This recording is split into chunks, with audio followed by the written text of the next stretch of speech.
Azpaze sortu zela 50 urte bete dira, eta hori ospatzeko jaia egingo da Zapatuan Errebal plazan.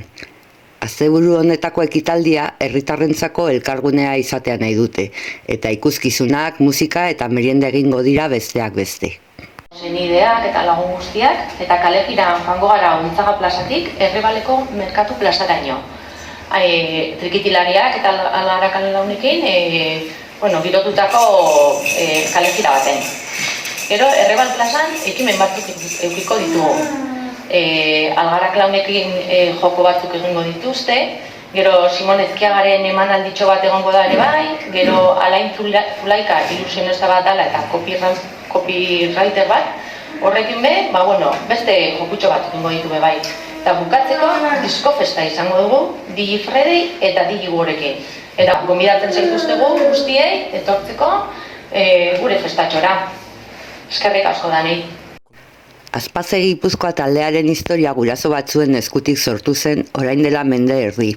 Garun paralizia zuten euren seme-alabentzako arreta berezitua bermatzeko asmoz. Eta lehen zerbitzuak Donostian eskaini zituen 1972an.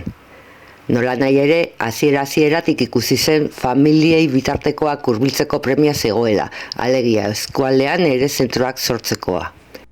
1973 urtean inauguratu zen Eibarko Azpaze elkarteko lehen zentroa, garai bateko tuberkulosiaren aurkako sanatorioko lokalen udalaren doako doaitzari esker.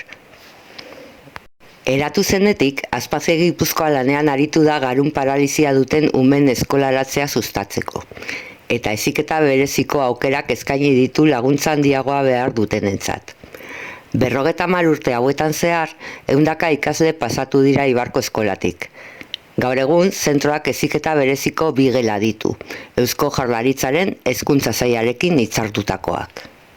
Une honetan, Eibarko eskolan heziketa premia handiko 10 ume daude, eta haietako bakoitzari egokitutako ikaskuntza ingurua eskaintzen zaio.